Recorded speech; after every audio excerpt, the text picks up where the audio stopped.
इस कहानी की शुरुआत में हमें एक आदमी को दिखाया जाता है जिसका नाम किम है और किम को एक कंपनी से कॉल आता है। ये कॉल उस कंपनी से है जहाँ से किम ने लोन लिया है और उसे बताया जाता है कि आपका इंटरेस्ट अब और भी ज्यादा बढ़ चुका है और आपका कुल लोन है $2,10,308 और आपको ये जल्द से जल्द चुकाना होगा। क्या आप कुछ कहना चाहते हैं? किम कहता है कि अब तुमने मेरे इरादे में मुझे और भी श्योर कर दिया है। इसके बाद वो फोन को डिस्कनेक्ट कर देता है। किम ने ऐसा इसलिए कहा होता है क्योंकि वो इस वक्त एक ब्रिज के ऊपर खड़ा होता है जहाँ पर नीचे एक बहुत बड़ी नदी बह रही होती है और वो सुसाइड करने की सोच रहा होता है। उसी वक्त उस कंपनी का कॉल आ जाता है जिस कंपनी का उसे कर्जा देना है और इस कॉल के बाद उसके दिमाग में जो हाँ ना की जंग चल रही थी अब उसके दिमाग में सिर्फ हाँ है और वो उस ब्रिज से नीचे नदी में कूद जाता है। लेकिन किम की जान बच जाती है और जब उसकी आंखें खुलती हैं तो वो नदी के किनारे होता है। दरअसल वो एक आइलैंड में पहुंच चुका है। वो चारों तरफ देखता है, यहाँ से शहर बहुत ज्यादा दूर नहीं होता। वो अपने आप को कोसता है, वो कहता है कि मर भी नहीं सकते। इसके बाद वो अपने फोन को ऑन करने की भी कोशिश करता है और उसका फोन गीला होने की वजह से ऑन नहीं होता और अब वो आइलैंड में चारों तरफ घूमना शुरू करता है क्योंकि वो यहाँ से निकलना चाहता है। लेकिन यहाँ से निकलने का कोई भी रास्ता नहीं होता।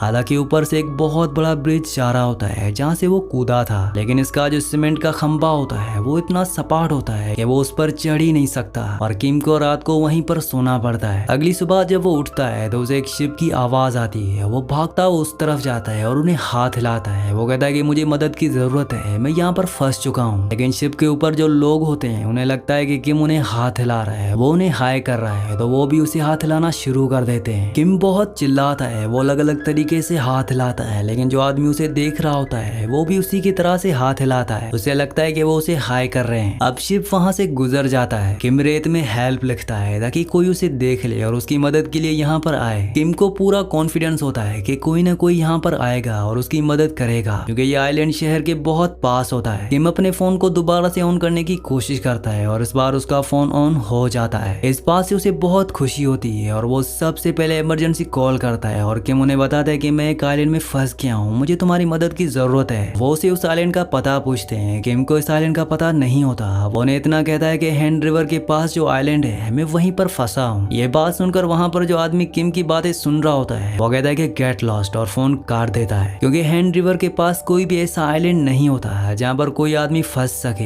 ये एक छोटा सा टापू है जो शहर से इतना पास होता है कि कोई सोच भी नहीं सकता कि कोई इस टापू पर फंस सकता है। किम अपनी गर्लफ्रेंड को भी फोन करता है और वो उसे कहता है कि मुझे तुम्हारी मदद की जरूरत है। उसकी गर्लफ्रेंड उसे कहती है कि हमने फैसला किया था कि हम एक दूसरे को कॉल नहीं करेंगे, हम दोनों के बीच में सब कुछ खत्म हो चुका है। दरअसल इन दोनों का ब्रेकअप हो चुका होता है। किम उसे समझाने की कोशिश करता है कि वो एक टापू में फंस चुका है, उसे उसकी मदद की जरूरत है, लेकिन उसे लगता है कि वो सिर्फ उससे मिलने का बहाना कर रहा है। किम उसे कहता है कि मेरे फोन की बैटरी खत्म होने वाली है और इतना कहते ही उसका फोन बंद हो जाता है और अब किम के पास कोई भी रास्ता नहीं है कि वो यहाँ से बाहर किसी से कांटेक्ट कर सके क्योंकि उसका फोन ऑफ हो चुका है। और किम ये फैसला करता है कि अब वो नदी को तैरकर पार करेगा और वो नदी में चला जाता है, लेकिन वो तैरना नहीं जानता और वो अब नदी में डूबने लगता है। लेकिन इससे पहले कि उसकी डूबकर जान चली जाती, नदी एक बार फिर से उसे किनारे पर फेंक देती है। किम अब पूरी तरह से फ्रस्ट्रेटेड हो जाता है और वो अब अपनी जान देना चाहता है, इसीलिए वो अपनी टाई निकालता है, पेड़ पर लटकाता है और अपना खात्मा करने वाला होता है कि तभी सायरन बज जाता है। और ये सायरन होता है सिविल डिफेंस ड्रिल का, जो साल में 2 बार 20-20 मिनट के लिए होता है। ये एक तरह की प्रैक्टिस होती है जिसमें साल में 2 बार पूरी कंट्री को पॉज कर दिया जाता है ताकि अगर कोई भी इमरजेंसी हो या कंट्री पर कोई भी मुश्किल या कोई भी अटैक करे तो उसके लिए सब पहले से तैयार हो। और इसीलिए जो लोग जहाँ पर होते हैं वहीं पर रुक जाते हैं, जो गाड़ी जहाँ पर होती है वहीं पर रुक जाती है। और अब किम भी रुक जाता है, वो सोच में पड़ जाता है। वहीं इस टापू से दूर एक घर को दिखाया जाता है जहाँ पर एक कमरे में एक लड़की रहती है। ये लड़की पिछले 3 सालों से अपने कमरे से बाहर नहीं निकली और साल में सिर्फ ये कमरे की खिड़कियां दिन में 2 ही बार खोलती है जब सायरन बजता है, यानी कि जब सिविल डिफेंस ड्रिल होती है, क्योंकि इस वक्त पूरा का पूरा शहर एक तरह से पॉज होता है और इसे शहर को इस तरह से देखना बहुत अच्छा लगता है। इस लड़की का नाम सारा है। ये सुबह उठती है और अपनी मॉम के ऑफिस जाने के बाद ये वॉशरूम जाती है। इसकी मॉम जाने से पहले इसके लिए खाना बनाकर चली जाती है और ये उस खाने को अपने कमरे के अंदर ले जाती है। ये अपने घर वालों के सामने भी नहीं आती और ना ही उनसे ज्यादा बात करती है। इसका अपना पूरा रूटीन अपने कमरे में है। ये 9 बजे अपने कंप्यूटर पर बैठ जाती है। दरअसल इसकी एक वेबसाइट है जहाँ पर ये ब्लॉग्स लिखती है। इसका मानना है कि हम कंप्यूटर के अंदर अपनी पूरी एक अलग दुनिया बना सकते हैं और जो भी हम लोगों को यकीन दिलाना चाहें हम उन्हें दिला सकते हैं। इसीलिए ये अपनी बहुत सारी फोटोज को एडिट करके अपनी वेबसाइट पर अपलोड करती रहती है। ये एक तरह से सारा का जॉब है जो उसने खुद अपने लिए चुन लिया है। वीडियो में आगे बढ़ने से पहले आप सबसे रिक्वेस्ट है कि मेरे चैनल को सब्सक्राइब और वीडियो को लाइक लाजमी से कर दिया करें। सारा को चांद देखना बहुत पसंद है, इसीलिए जब पूरी दुनिया सो जाती है तो वो अपने टेलीस्कोप से चांद देखती है। वो कहती है कि चांद को देखकर उसे कभी भी अकेलेपन का एहसास नहीं होता,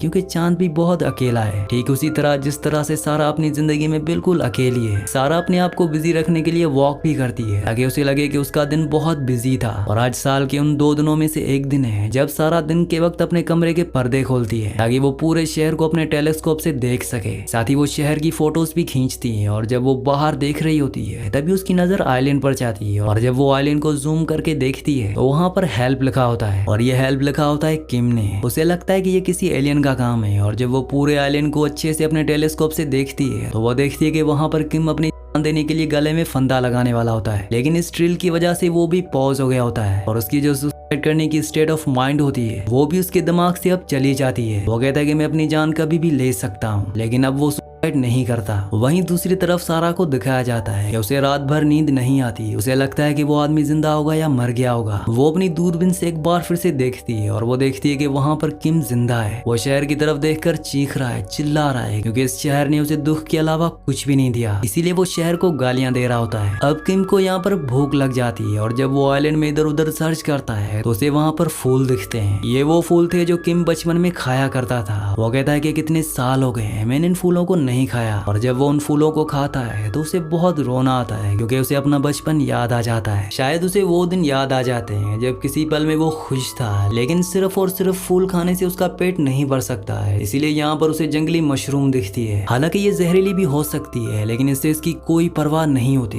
इसीलिए वो मशरूम भी खा लेता है। उसके पास पीने के लिए यहाँ पर नदी का पानी है, लेकिन अब वो सोचता है कि उसे प्रोटीन की जरूरत है। इसीलिए वो नदी में मछली पकड़ने की कोशिश करता है, और बहुत कोशिश करने के बाद भी वो मछली का एक बच्चा भी नहीं पकड़ पाता। उसे आइलैंड में बर्ड भी दिखते हैं, वो उन्हें भी पकड़ने की कोशिश करता है, लेकिन यहाँ भी उसके हाथ नाकामी लगती है। और अब उसके पास एक और ऑप्शन है, पेड़ के ऊपर बर्ड्स के घोंसले हैं। उसे एक घोंसला दिखता है जिसके अंदर अंडे भी हैं, लेकिन किम को पेड़ के ऊपर चढ़ना भी नहीं आता। फिर भी वो कोशिश करता है, और जब वो थोड़ा सा ऊपर चढ़ता है तो ऊपर से एक पक्षी उसके ऊपर बीट कर देता है। वो नीचे उतर कर अपना सर धोता है। किम को यहीं किनारे पर ही ब्लीचिंग सोडा लिक्विड की बड़ी बोतल मिली होती है, और वो उसे अपना सर धोना शुरू कर देता है। और कुछ ही मिनटों के बाद वो देखता है कि पानी में कई सारी मछलियां तैरती हुई ऊपर आ चुकी हैं, यानी कि वो बेहोश हो चुकी हैं। ब्लीचिंग पाउडर ने उन्हें पूरी तरह से बेहोश कर दिया है। इससे वो खुश हो जाता है। उसके पास अब खाने के लिए मछलियां हैं, लेकिन वो मछलियों को पकाने के लिए आग जलाने की कोशिश करता है। वो 2 लकड़ियों को आपस में रगड़ता है ताकि उसे आग पैदा हो जाए, लेकिन बहुत कोशिश करने के बाद भी आग पैदा नहीं होती। और उसके बाद वो अपना लाइटर जलाता है, सिगरेट पीता है और आग जलाता है। दरअसल वो सिर्फ टाइम पास कर रहा होता है, यानी कि उसे टाइम पास करने के लिए कुछ ना कुछ चाहिए। अब आग में वो मछलियां पकाने के बाद खाता है और खुद भी बहुत गहरी नींद में सो जाता है, क्योंकि इन मछलियों में अभी भी इस पाउडर का असर होता है। और जब सुबह वो उठता है तो वो देखता है कि वहाँ पर एक पक्षी भी सो रहा है, यानी कि उस परिंदे ने उस मछलियों को खाने की कोशिश की थी और वो भी बेहोश हो गया। और अब उसके पास खाने के लिए एक और चीज है, और वो है जंगली परिंदा। किम को यही किनारे पर एक बहुत बड़ी बच्चों की एक बहुत बड़ी डक बोट भी दिखती है, जो शायद खराब होने पर किसी ने पानी में छोड़ दी थी, और वो बहकर यहाँ किनारे पर आ गई। वो उसे खींचकर बीच में ले आता है, और किम के पास सोने के लिए उसका घर भी है। किम कहता है कि पिछले 7 सालों से वो पैसे बचा रहा था ताकि वो अपना घर खरीद सके, लेकिन वो अपना घर नहीं खरीद पाया। लेकिन अब उसके पास उसकी रहने की एक जगह है जहाँ पर वो बिना किराए दिए, बिना किसी रोक टोक के सो सकता है, रह सकता है। ये सब कुछ दूर से सारा अपनी दूरबीन से लगातार देख रही होती है। वो जो कुछ भी करता है सारा हमेशा देखती रहती है। और रेत में जो उसने पहले हेल्प लिखा था, अब वो हेल्प को मिटाकर वहाँ पर हेलो लिख देता है, क्योंकि धीरे धीरे उसे यहाँ पर आइसोलेशन में अच्छा लगना शुरू हो जाता है। यहाँ पर ना उसे कोई परेशान करता है और ना ही कोई उसे फोन कॉल करता है। वो जैसे जीना चाहता है वैसे जीता है। नदी में बहकर किनारे तक जो चीजें आ जाती हैं वो उन्हें इकट्ठा करके अपनी छोटी मोटी जरूरतों को पूरा करना शुरू कर देता है। उसे अब यहाँ पर कई दिन हो चुके हैं, और एक दिन वो देखता है कि नदी के पास एक स्टीमर, एक शिप आ रहा है। उसे देखकर वो छुप जाता है, क्योंकि वो यहाँ से वापस नहीं जाना चाहता। और जब वो छुप रहा होता है तो उसे वहाँ पर एक नूडल्स का खाली पैकेट मिलता है। वो उस पैकेट को उठा लेता है, और वो देखता है कि उसके अंदर अभी भी एक मसाले का पैकेट है। उसके मन में अब नूडल्स खाने की क्रेविंग जाग उठती है, और वो ये फैसला करता है कि वो नूडल्स यहीं पर बनाएगा। यहाँ पर जो पेड़ होते हैं, जो उनके बीज होते हैं, वो उनसे नूडल्स बनाने की कोशिश करता है, लेकिन कई बार कोशिश करने के बाद भी उसे कामयाबी नहीं मिलती। वो कहता है कि मैंने अगर नूडल्स बना लिए तो मैं जिंदगी में कुछ भी कर सकता हूँ, लेकिन उसकी सारी कोशिशें फेल हो जाती हैं। उसे सोते जागते उठते हमेशा उसकी आंखों के आगे सिर्फ एक ही चीज दिखती है, वो होती है नूडल्स। लेकिन उसे समझ नहीं आ रहा होता कि वो नूडल्स बनाए तो बनाए कैसे। और तभी उसके दिमाग में एक आइडिया आता है। वो कबूतर को देख देखता है और वो देखता है कि जब कबूतर बीट करते हैं तो जो भी वो खाते हैं वो अच्छे से डाइजेस्ट नहीं कर सकती। और किम अपने आप को बोलता है कि मुझे कबूतर की तरह सोचना होगा और वो जमीन पर कबूतर की तरह बैठकर सोचना शुरू कर देता है। वो सोचता है कि कबूतर क्या खाते हैं और उसके दिमाग में आता है कि कबूतर सीड्स खाते हैं, यानी कि वो बीज खाते हैं। और अब वो उनकी जो बीट होती है उसको इकट्ठा करना शुरू कर देता है और उसके लिए वो अपना क्रेडिट कार्ड यूज करता है, वही क्रेडिट कार्ड जिसकी वजह से आज वो यहाँ पर है। इसी की वजह से उसने सुसाइड करने की कोशिश की थी। और कबूतर की बीट से सीड्स इकट्ठा करने के बाद वो अच्छी जगह देखता है जहाँ पर वो खेती कर सकता है और उस जगह पर वो बहुत मेहनत करता है और जितने भी सीड्स होती हैं वो उस जगह पर बो देता है। लेकिन ये सब इतना आसान नहीं होता,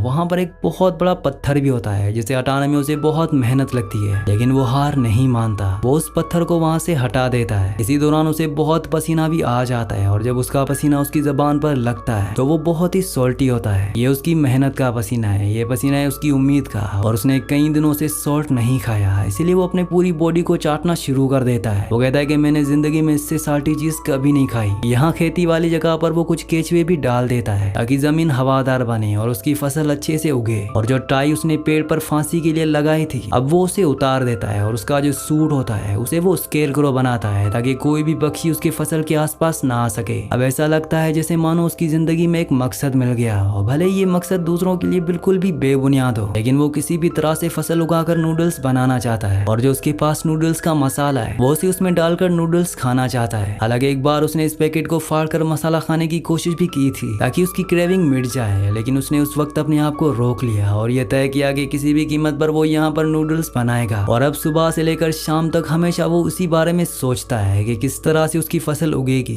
किस तरह से वो नूडल्स बनाएगा। और दूर से सारा ये सब कुछ देख रही होती है और साथ ही साथ वो उसकी पिक्चर्स क्लिक करके अपनी वेबसाइट पर भी अपलोड कर रही होती है। और वो उसकी पिक्चर्स के साथ ये लिखती है कि ये शाय है, जब भी किसी को आते हुए देखता है तो ये छुप जाता है। साथ ही साथ ये अपना पसीना भी चाटता है, ये बहुत गंदा है, ये पेड़ पर भी चढ़ता है, इसे एडवेंचर पसंद है। और एक सबसे खास बात, इसे नूडल्स खाने का बहुत मन है। ये किसी भी कीमत पर नूडल्स खाना चाहता है, लेकिन मुझे समझ नहीं आता कि मैं इसकी मदद कैसे करूं। क्या मुझे नासा की मदद लेनी चाहिए या मुझे जमीन पर जाना चाहिए। वो ऐसा इसलिए बोलती है क्योंकि 3 सालों से उसने घर से बाहर कदम नहीं रखा और अब वो ये फैसला करती है कि उसी को कुछ करना होगा। और जब रात को सब सो जाते हैं तो वो घर से हेलमेट पहनकर निकलती है और वो उसी ब्रिज पर पहुंच जाती है जहाँ से वो बीच बहुत नजदीक है। और वो एक बोतल के अंदर एक मैसेज डालकर उसे पानी में फेंक देती है क्योंकि वो जानती है कि वो बोतल तैरते हुए नदी के उस किनारे पर पहुंच जाएगी जहाँ पर किम है। लेकिन काफी दिनों तक उसे वो बोतल नहीं मिलती। किम को आज यहाँ पर पूरे 3 महीने हो चुके हैं। अब उसे मछली पकड़ना भी आ गया है। वो पेड़ पर भी चढ़ जाता है और वहाँ से घोंसलों से वनडे निकाल कर खा लेता है, यानी कि अब उसे खाने की कोई भी प्रॉब्लम नहीं है। और साथ ही साथ वो अपनी खेती पर भी ध्यान रखता है। एक दिन उसे वो बोतल मिल जाती है जिसके अंदर सारा ने उसके लिए मैसेज भेजा है। और जब वो उस बोतल के अंदर से कागज निकालता है तो वो पूरा कागज खाली होता है और उस पर सिर्फ एक ही वर्ड लिखा होता है और ये वर्ड होता है हेलो, जैसा कि किम ने खुद रेत पर लिखा है। और वो समझ जाता है कि सामने जो बिल्डिंग से है वहाँ से कोई ना कोई उसे देख रहा है और उसी ने इस मैसेज को यहाँ तक पहुँचाया है। लेकिन किम यहाँ पर अब अकेला नहीं है, उसका यहाँ पर एक दोस्त है और वो दोस्त है उसका स्केरक्रो जो उसने बनाया है। और उसने स्केरक्रो को जो अपनी पैंट पहनाई थी उस पैंट को उतार कर वो खुद पहन लेता है क्योंकि वो जानता है कि कोई ना कोई उसे देख रहा है। यहाँ पर जो उसने बीज बोए थे वो अब छोटे छोटे पौधे बन चुके हैं जिसे उसे बहुत खुशी होती है। सारा का मैसेज उसे 17 दिनों के बाद मिला था। सारा 17 दिनों से इंतजार कर रही थी और अब वो रेत पर लिखता है कि हु आर यू। और जब सारा को ये दिखता है तो उसे बहुत खुशी होती है। सारा की जिंदगी में अब एक नई चीज आई है जिसे उसकी जिंदगी बदलने लगी। और सारा एक बार फिर से रात को ही घर से हेलमेट पहनकर निकलती और वो बोतल में एक और मैसेज डालती। और जब किम को वो बोतल मिलती है तो वो उस मैसेज को पढ़ता है तो उसमें लिखा होता है कि I am fine thank you and you. Kim भी उसके जवाब में लिखता है I am fine thank you. अब सारा उसे वहाँ पर नूडल्स पहुँचाना चाहती है क्योंकि वो जानती है कि उसे नूडल्स खाने की क्रेविंग है। इसीलिए वो एक डिलीवरी बॉय को ज्यादा पैसे देकर उस आइलैंड के बारे में बताती है और वो वहाँ पर कई तरह के नूडल्स लेकर पहुँच जाता है। लेकिन किम उसके नूडल्स को एक्सेप्ट नहीं करता।